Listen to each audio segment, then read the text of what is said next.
Hi, and welcome to section 4.1, Writing and Graphing Inequalities. I'm sorry these are a little bit late, but I guess the holidays got in the way.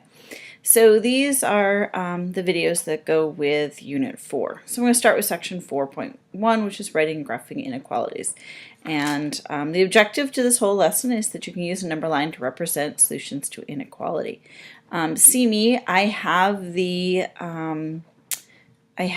this, which is a scaffolded notes. So if you need a copy of these, come stop the video, come see me tomorrow, grab the scaffolded blank notes, and then you can take notes on top of that. Or you can just copy it down from here, whichever works for you. So let's start out with an inequality. So an inequality is this thing, and it's a mathematical sentence that compares expressions. So this is the kind of thing that you'll see like a canopy. You have to be 42 inches to be able to ride this ride. Does that mean that you can be over 42 inches, can be under 42 inches? And in that case, you would write an inequality that says you have to be greater than or equal to 42 inches to be able to go on the ride. So this is basically what that thing says next to the ride is that you have to be 42 inches. So this is how you would write it in a mathematical sentence. So let me erase this stuff so that's not in the way. So this table I found incredibly useful for figuring out what these inequalities mean, because you'll see them written out in English, and sometimes when you think about or when you hear the English, it actually says something opposite to what you think the symbol says. So these key phrases in this chart are really, really important to you. So we're going to start here with, oops, let me get back to this tool. So this is a less than sign, and one of the ways that I remember that that's a less than sign is if you kind of tilt that symbol a little bit, it looks like an L, so it's less than.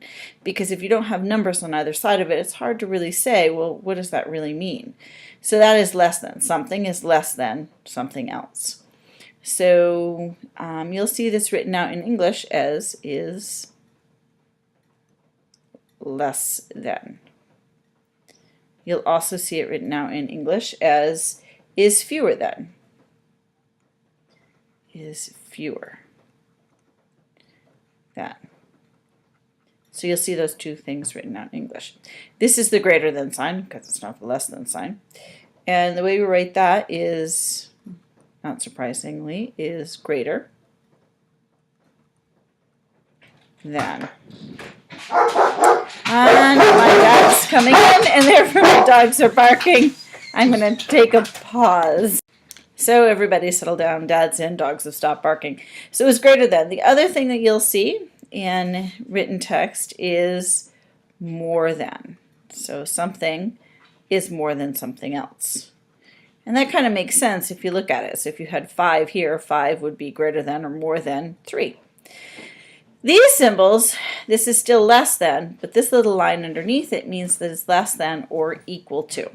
So you will see that written in English as is less than. Yeah.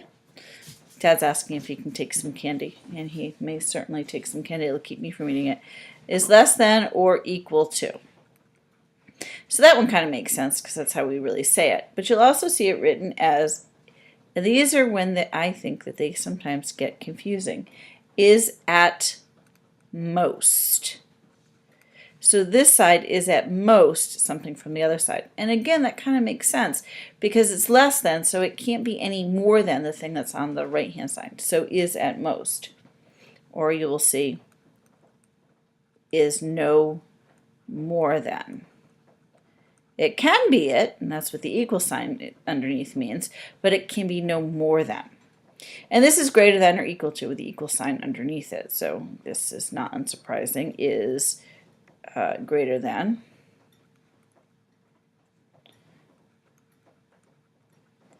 or equal to. You'll also see it is at least. And this is, again, where it can get kind of confusing because you might see that written and you'll say, ooh, is at least, therefore it has to be a less than sign. No, really what it's saying is it has to be at least this number that's on that side. So it can be equal to, but it can't be any less than that. So is at least, or is no less than.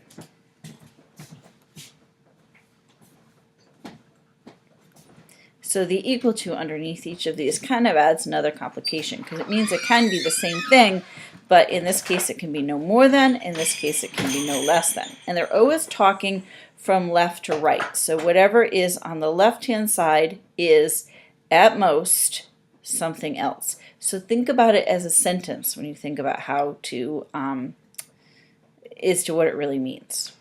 Okay, if you need to pause me to write that down, please do, because I'm going to erase it so I can go on. Oops, why am I not deleting? There we go. Okay, so let's proceed on to the examples. So example, writing an inequality. A number q plus 5 is greater than or equal to negative 7.9. We want to write the sentence as an equality. So we're going to think about what the meat of this is, which is the first sentence. A number q plus 5. So this, oops, I'm back in the box.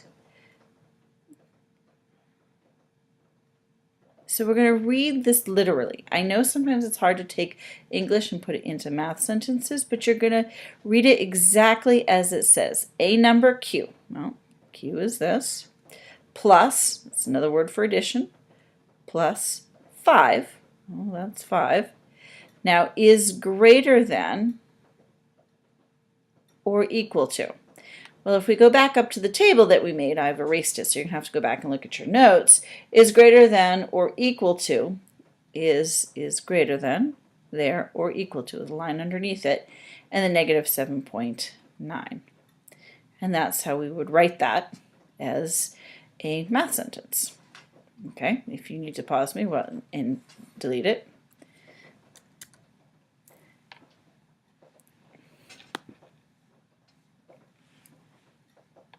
So we're going to go to the second page of your notes, which is the other side.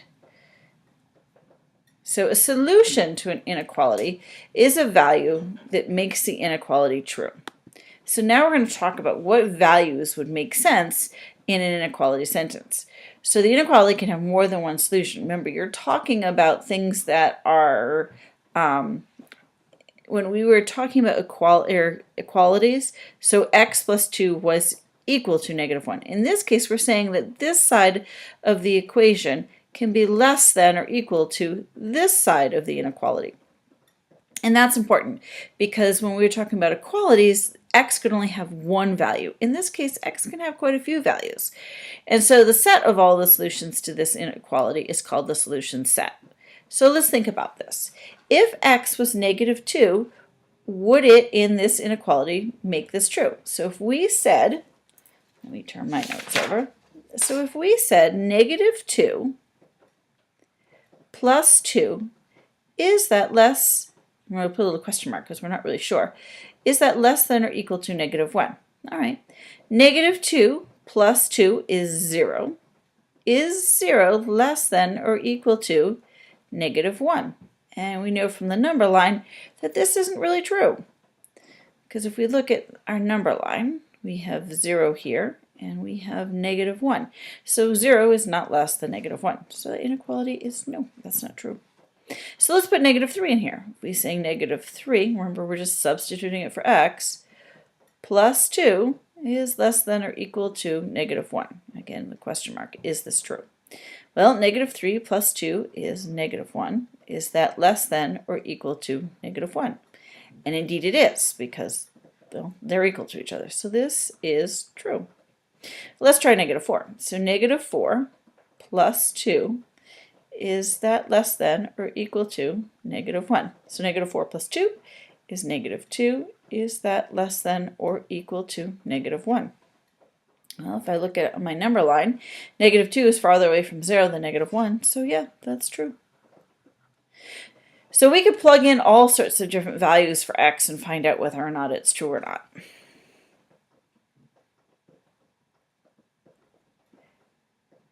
So example 2, checking solutions. So we're going to say, is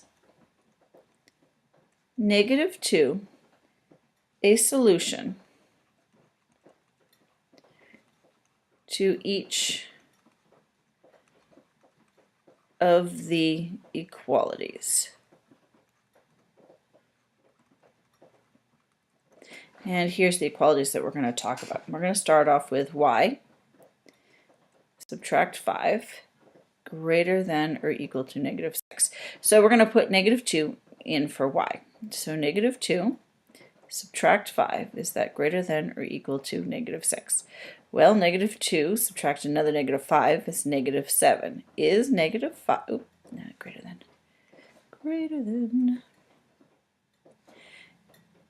is that greater than or equal to -6? Well, you know from a number line that -6 is farther away than, -7 is farther away from -6 from 0. So no, this is not true. So in this case, these would have question marks. We would draw a line through this saying that no, that's indeed not true. So no, this is not a solution. How about if we try it in -5.2 y less than 14. Okay, -5.5 times -2 is that less than 14. So remember we're putting a question mark here. So -2 times 5.5 is 11, positive, because a negative times a negative is positive. Is that less than 14? And indeed it is. So it is a solution. Okay, so now we're going to graph an inequality. And the graph of an inequality shows all the solutions of an inequality on a number line. Use an open circle when a number is not a solution, a closed circle when a number is a solution. Really what they're saying is that you would use an open circle in this one, and you would just use a closed circle for greater than or less than and equal to. So in the case of example 3, graph y is greater than -8, we would draw a number line,